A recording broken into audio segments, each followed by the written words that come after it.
What people commonly refer to as sustainability isn't truly sustainable.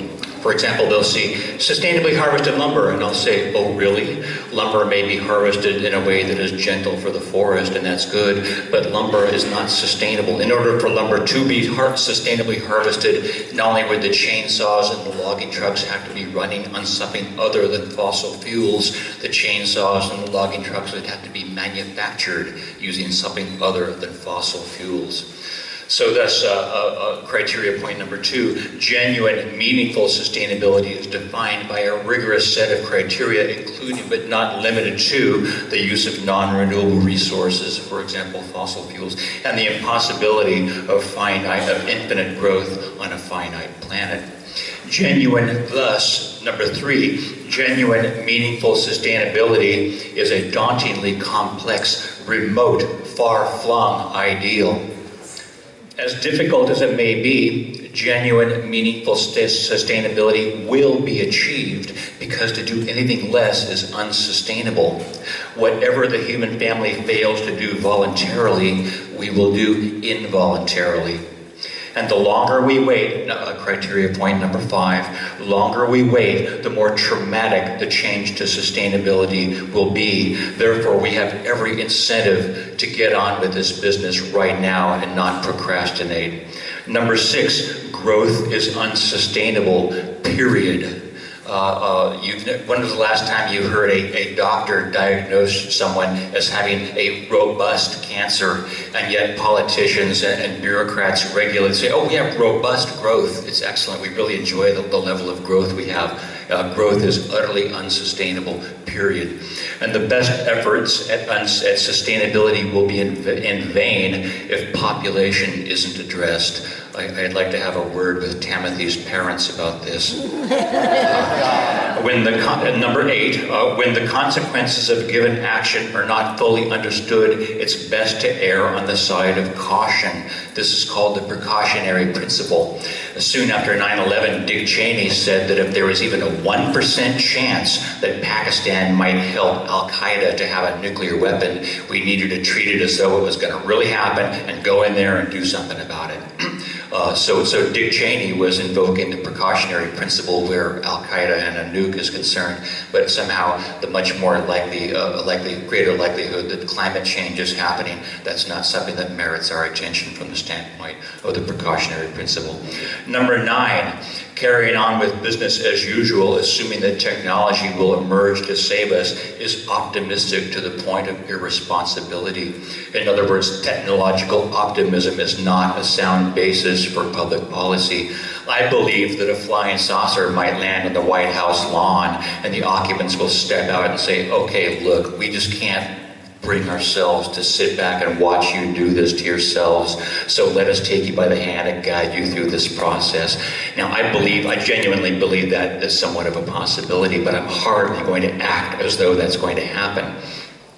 Number 10, human labor is environmentally neutral, so whenever any toxic, energy-intensive industrial or agricultural process can be replaced with a different process using human labor, let's do it. That's what we should be doing. I'm not worried about unemployment. There's going to be all kinds of stuff that needs to be done by human beings, so unemployment is not a big issue in my mind.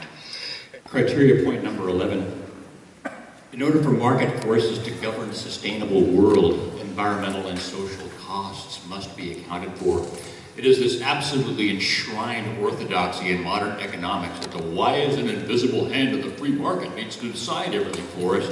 Meanwhile, countless true environmental and social costs are nonchalantly brushed aside, called externalities. For example, when you pay $4 for a gallon of gas, you're paying what it costs to pump oil out of the ground, refine it, get it to a gas station, and sell it.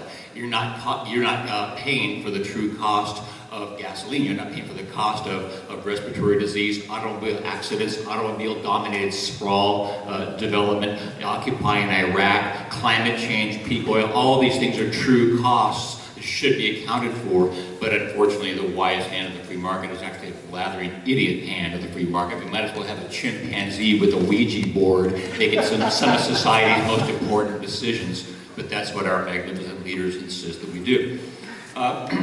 Number 12, So many powerful economic interests make so much money from such unsustainable business practices, and so many people enjoy such great levels of comfort, convenience, and entertainment through such unsustainable means that achieving genuine, meaningful sustainability will be very upsetting to a lot of people. Achieving sustainability is going to piss people off. Let's just get used to this idea. We got to stop tiptoeing around afraid of offending people, because they're not going to like what needs to happen. But if we don't do it voluntarily, we're going to be doing it involuntarily. So let's just get used to the idea. The upside of this is we can create a lot of jobs by hiring musicians to play soothing violin music for all the people who are pissing and moaning watching a sustainable world get built around them.